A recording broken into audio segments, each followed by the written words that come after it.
जय श्री राम, भारत माता की जय, वंदे मातरम। अभी सब जेएनजी की बात कर रहे हैं। मतलब कि सनातनी युवा जो सोशल मीडिया पर और अपने विचार रखता है, सोशल मीडिया के अनुसार वो अपनी रीति नीति सोच को रखता है, उसी को वो सही मानता है। सोशल मीडिया जो उसे बताता है वही उसे सत्य लगता है, उसी को वो सत्य मानकर अपनी विचारधारा, अपनी सोच को मानता है। इसी को जैन जी बोलते हैं। पर अभी आपने देखा होगा कि हमारे देश के जो आस पड़ोसी देश हैं उन पे कुछ वहां पे अलगाववाद हुआ और गृह युद्ध हुआ और वहां पे सत्ता परिवर्तन हुआ। तो हमारे यहाँ के जो अंग्रेजों के स्लीपर सेल थे और जिन्होंने अंग्रेजों के हाथ से सत्ता का हस्तांतरण करा था, अब ऐसे लोग सत्ता से बाहर हो गए हैं क्योंकि सनातनी समाज और देश जाग गया कि देश का बंटवारा किसने करा, देश में अलगाववाद किसने करा, देश में नक्सलवाद कौन लेके आया, ये सब चीजें लोगों को समझ आ गई। तो जो सनातनी लोग हैं वो सब समझ गए और उन्होंने इनको सत्ता से दूर कर दिया। अब इन्हें सत्ता में आने के लिए कहीं से भी नहीं दिख रहा है कि ये बरसों तक सत्ता में नहीं आ सकते, इन्हें समझ आ गया है। तो इन्हें अभी एक व्यू रचना रची है। उसके अंदर जो राष्ट्र पप्पू है वो कहता है कि देश का जेएनजी गृह युद्ध करेगा और दंगे करेगा और देश में आग लगाएगा, और जैसे बांग्लादेश में हुआ, जैसे श्रीलंका में हुआ, जैसे पाकिस्तान में हुआ, ऐसा वो यहाँ करवाना चाहता है। इनकी इच्छा है कि देश का जेएनजी, देश का युवा, देश का सनातनी रोड पे आए और अपने ही सरकार के खिलाफ, अपने ही देश के खिलाफ, अपने ही संसाधनों को आग लगाए, गृह युद्ध करे, लोगों की हत्याएं करे। ये सब इनका एक सपना है, ये ऐसा सोच रहे हैं। पर ये सोच क्यों रहे हैं? ऐसी क्या बात आ गई कि इनको ये सपने आने लग गए हैं? इसके लिए ये क्या कर रहे हैं और हम क्या कर रहे हैं, ये सोचने का विषय है। ये सोच रहे हैं कि हमारा जेएनजी ये सब करेगा तो उनने कहीं ना कहीं तो प्लानिंग करी होगी, ये तो आप भी जानते हो, क्योंकि उनके पास में इतने सालों से वो लोग सत्ता में थे, कितना उनका पैसा था, पूरी मशीनरी उनकी है, विदेश से उनको फंड आता है सारा, जहाज सरोज जैसे, और कितने ही हथियारों के सौदागर और कितने ही लोग इनको फंड दे रहे हैं, कितने ही एनजीओ इनके लिए काम कर रहे हैं, कितने ही जिहादी और कितने ही टुकड़े टुकड़े गैंग इनके लिए काम कर रही है। देश के बुद्धिजीवी से लेके तो साहित्यकार से लेके फिल्म इंडस्ट्रीज वाले इनके लिए काम कर रहे हैं, रिपोर्टर इनके लिए काम कर रहे हैं, मीडिया इनके लिए काम कर रहा है।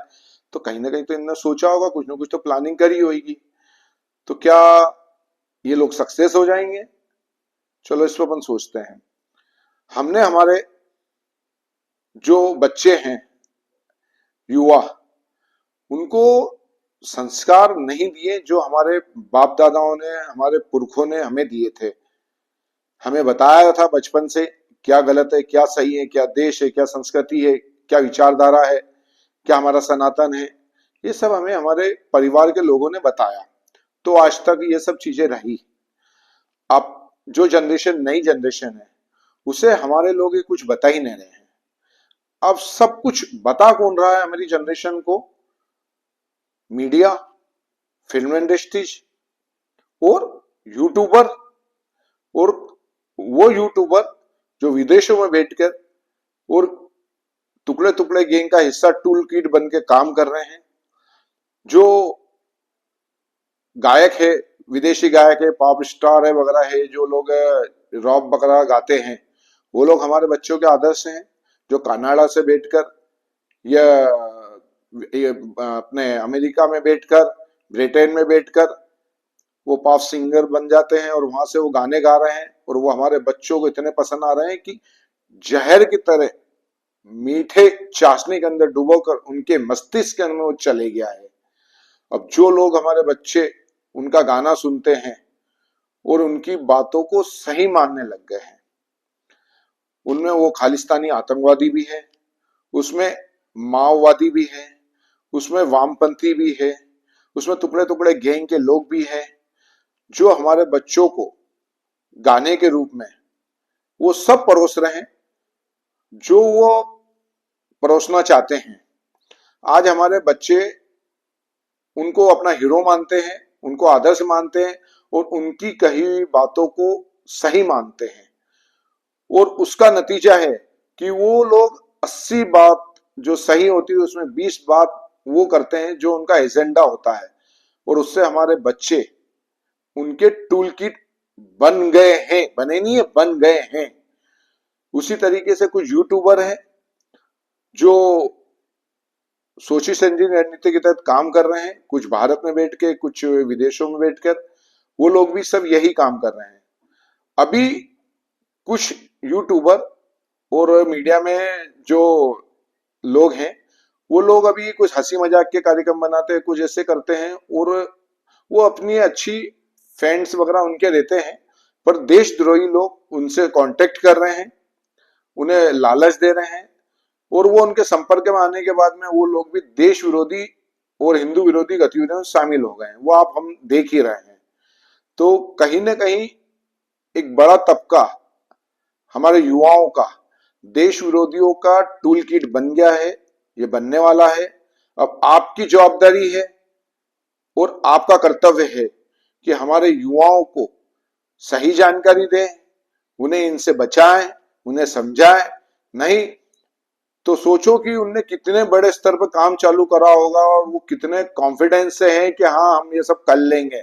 पर क्या आप, क्या मैं और क्या हमारा समाज इन चीजों के लिए तैयार है कि हम हमारे बच्चों पे ध्यान दे दें, हम उन्हें ये सब चीजें बता दें? नहीं, अगर आपको भरोसा है तो आपके बच्चे जो गीत सुन रहे हैं, ये कनाडा से आने वाले पॉप सिंगर और ये लोग है क्या पंजाब पंजाब के कहाँ के क्या है, आप जरा एक सुन के देख लो, उसमें सब हिंदू विरोधी और हिंदी विरोधी और देश विरोधी और सेना विरोधी कार्रवाई हो रही है। आप ध्यान दो, नहीं तो बहुत सारी चीजें हाथ से निकल जाएगी। आप सनातनियों पर आपके बच्चे वामपंथी, माओवादी, सेकुलर टुकड़े टुकड़े गैंग का एक मोहरा बन जाएंगे। जय श्री राम, भारत माता जय, वंदे मातरम। हिंदू हिंदू भाई भाई।